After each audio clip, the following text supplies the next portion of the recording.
मेरा नाम सुधा है। इस समय मेरी उम्र 35 साल है। मैं दिल्ली की रहने वाली हूँ। 4 साल पहले मेरा तलाक हो चुका है और अब मैं अकेली रहती हूँ। मेरे पति की जो प्रॉपर्टी थी उसमें से मुझे एक घर और काफी पैसे मिल गए थे और अब मैं उसी घर में रहती हूँ। 35 साल की होने के बावजूद मैं दिखने में काफी स्मार्ट और सुंदर लगती हूँ। मेरा घर काफी बड़ा है और 2 मंजिला है। इतने बड़े घर में मेरा अकेला दिल नहीं लग रहा था, तो एक बार मैंने किराए के लिए अखबार में विज्ञापन दिया। कुछ दिनों के बाद ही मेरे घर में एक परिवार किराए पर रहने के लिए पूछने आया। उनको घर पसंद आया और वे लोग मेरे घर में शिफ्ट हो गए।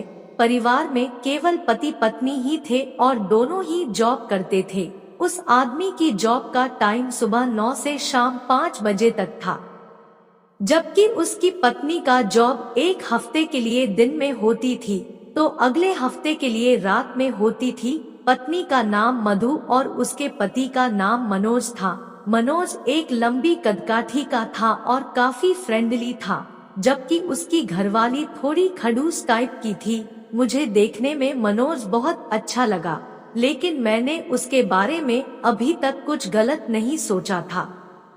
वहीं मनोज ने मुझे जब पहली बार देखा तो मुझे तभी पता लग गया था कि वो मुझ में काफी रुचि रखता है। उनको मेरे घर में रहते हुए 2 महीने हो गए थे। इन दिनों के दौरान मैंने उनको कई बार आपस में लड़ते भी देखा था। मुझे पता लगने लगा था कि मनोज अपनी बीवी से ज्यादा खुश नहीं है। वो अक्सर टेंशन में ही रहता था। इधर मैं भी अपने आप को काफी अकेली महसूस कर रही थी। किसी तरह मेरा दिन तो निकल जाता था, लेकिन रात निकलना मुश्किल था। एक रात की बात है कि मैं किचन में खाना बना रही थी। अचानक गैस सिलेंडर की गैस खत्म हो गई। मेरे पास दूसरा भरा हुआ सिलेंडर भी नहीं था। फिर मैंने सोचा कि क्यों न किराएदारों से ही सिलेंडर के लिए पूछ लूं, लेकिन मैं थोड़ी हिचक भी रही थी क्योंकि मनोज की बीवी की रात की ड्यूटी चल रही थी। ऐसे में इतनी रात में उसके पास जाना अजीब लग रहा था। लेकिन दूसरी ओर मेरे पेट में चूहे कूद रहे थे तो बिना खाना खाए कैसे रहती, तो मैं हिम्मत करके ऊपर चली ही गई। ऊपर जाकर मैंने आवाज लगाई तो साहिल बाहर आया। मैंने उससे पूछा कि घर में एक्स्ट्रा सिलेंडर है क्या। वो बोला एक्स्ट्रा सिलेंडर तो नहीं है जी, लेकिन अगर आपको बुरा न लगे तो खाना आप यही बना सकते हो और 2 रोटी मेरे लिए भी बना देना। मेरे पास भी कोई दूसरा चारा नहीं था तो मैंने भी हाँ कह दी। मैं सामान ऊपर लाकर खाना बनाने लगी। मनोज बाहर कुर्सी लगाकर अपने लैपटॉप पर काम कर रहा था, लेकिन कई बार वो चोर नजरों से मुझे भी देख रहा था, जैसे सोच रहा हो कि बस ये अभी मिल जाए। तभी मनोज बोला, कुछ हेल्प चाहिए आपको तो बता देना। उस वक्त मैं आटा गूंथ रही थी। जल्दी से खाना बनाकर मैं नीचे आ गई। फिर लेटने लगी, लेकिन रोज की तरह ही बहुत बेचैन हो गई। हिचकिचाहट मुझे उसके पास जाने से रोक रही थी। मैं बाहर आ गई।